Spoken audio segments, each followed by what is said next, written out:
문득 떠오르는 이미지 하나, 막연하긴 한데 뭔가 마음에 남는 장면 하나. 그런데 여기서 무얼 더해야 소설로 쓸 수 있을까요? 작가들은 도대체 소설을 어떻게 시작할까요? 머릿속에 자꾸 떠오르는 장면이 있어요. 그런데 이게 소설이 될 수 있을지 모르겠어요. 오늘은 그 질문에 답해볼까 합니다.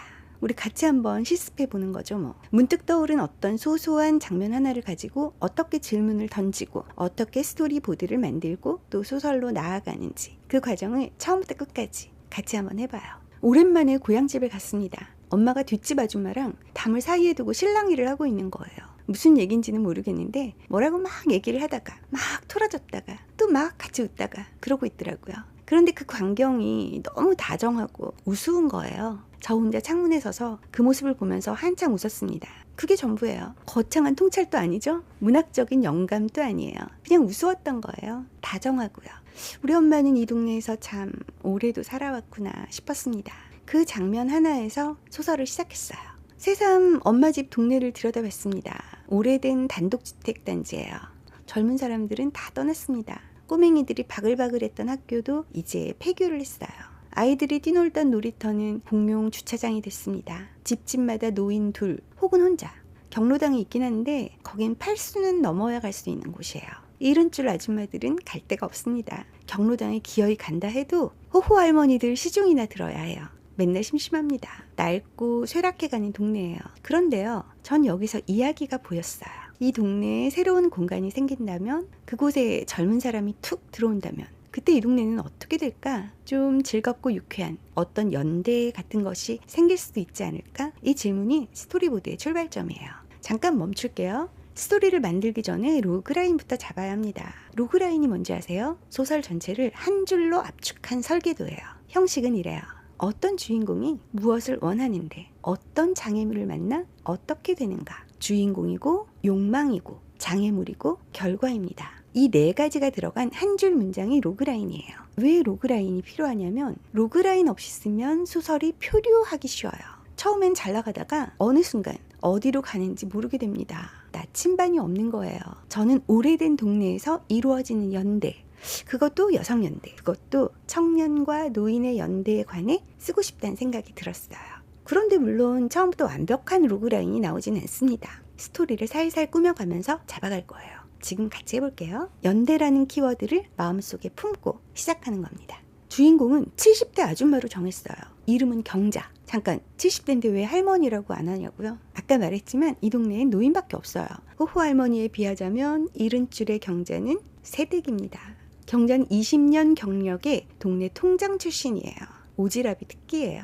개입해요.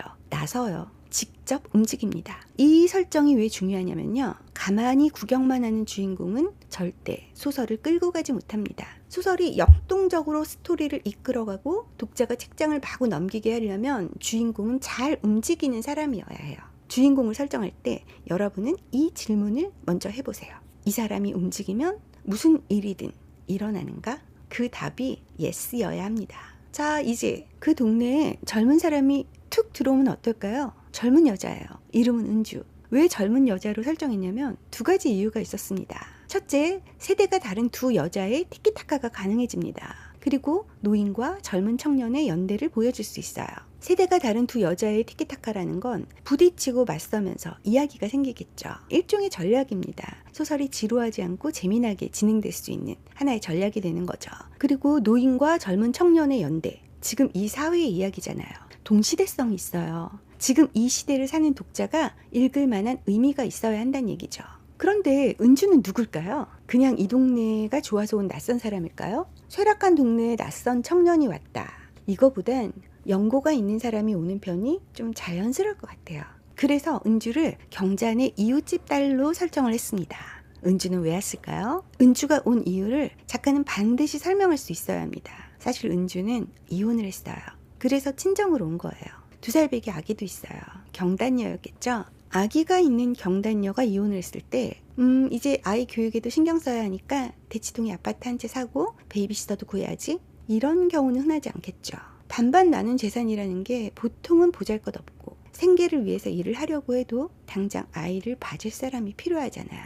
경단녀가 직장을 구하는 일도 쉽지 않습니다. 그래서 어쩔 수 없이 친정으로 와요. 지극히 현실적인 이유입니다. 보편성이에요. 억지로 끼워 넣은 인물은 독자가 바로 알아챕니다. 그리고 불편해하겠죠. 이물감 없이 자연스럽게 등장하려면 반드시 이유가 있어야 합니다. 그런데 경자가 은주를 그냥 이웃집 딸로만 알고 있으면 심심해요. 더 깊은 연결이 필요합니다. 그래서 이런 설정을 추가해봤어요. 경자가 과거에 은주 중매를 샀던 거예요. 그 중매로 결혼한 은주가 이혼을 하고 내려왔습니다. 경자는 마음이 너무 안 좋겠죠? 미안해요. 도와주고 싶어요. 그리고 사실 경자한테는 동네 사람들은 모르는 비밀이 하나 있어요. 바로 경자의 둘째 딸 이야기입니다. 굉장히 똑똑한 애예요, 둘째는.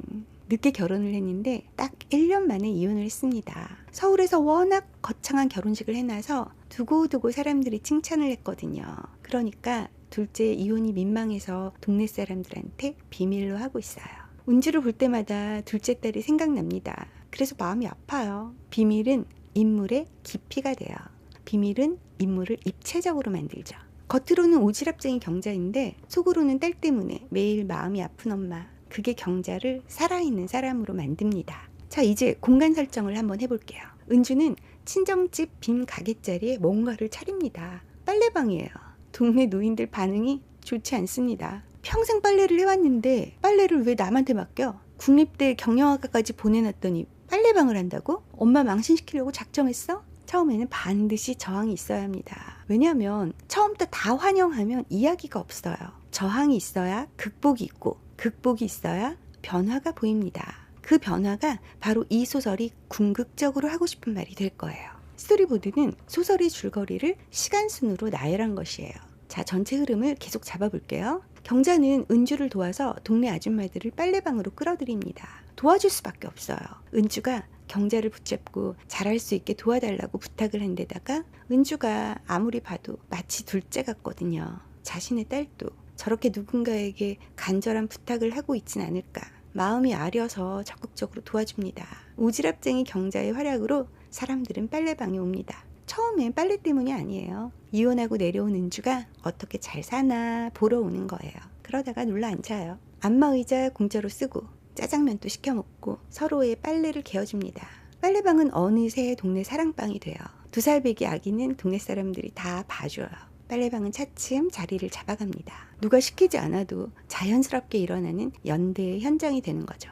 그리고 결말이에요. 빨래방이 잘 된다는 것에서 소설이 끝나면 밋밋하겠죠. 연대의 의미를 더 잘 살릴 수 있는 장치를 한번 만들어보죠. 경자의 둘째 딸이 연락을 합니다. 자기도 내려가겠다고. 이 동네에서 주택 리모델링 회사를 차리겠다고 합니다. 이혼한 여자들이 숨어 사는 게 아니죠. 씩씩하고 똘똘하고 당당하게 새 삶을 만들어 나갑니다. 경자는 미쳐버릴 것 같아요. 하지만 어쩔 수 없습니다. 결국 수긍해요. 경자의 편견이 깨어지는 순간이죠. 그리고 경자가 성장 변화하는 순간입니다. 경자는 은주한테 찾아갑니다. 은주가 도와달라고 했던 것처럼 이번엔 경자가 먼저 손을 내밉니다. 이번엔 네가 나를 좀 도와줘야겠다. 은주가 기쁘게 대답합니다. 그럼요, 그래야죠. 이게 소설의 마지막 장면이에요. 경자의 편견이 깨어지고 경자가 성장 변화하고 여성들의 연대가 더 깊어지는 순간. 자, 이제 소설 쓰기에서 가장 중요한 작업, 핵심 질문을 뽑아볼게요.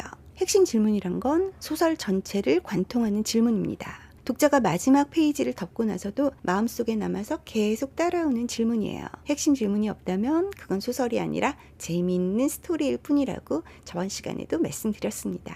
읽는 순간은 즐겁지만 덮고 나면 남는 게 없다? 그건 핵심 질문이 없었다는 거예요. 소설이 단순한 스토리로 남지 않고 예술이 되려면 핵심 질문이 반드시 있어야 합니다. 당연히 날카로운 질문이어야 하고요. 자, 이 소설의 핵심 질문은 어떻게 뽑을 수 있을까요? 이런 질문을 뽑을 수도 있어요. 이혼한 여성도 행복할 수 있는가? 그런데 이 질문 약해요. 왜 약할까요? 약한 이유 3가지를 한번 짚어볼게요. 1번, 답이 이미 소설 안에 있다. 은주도 둘째도 씩씩하게 잘 살아요. 당연히 행복할 수 있다는 답이 소설 내내 보여왔죠. 답이 빤하면 질문이 힘을 잃습니다. 둘째, 이혼한 사람만의 이야기가 돼요. 이혼과 관계없는 독자는 자기 이야기로 느끼지 못합니다. 셋째, 시대가 이미 지난 질문이에요.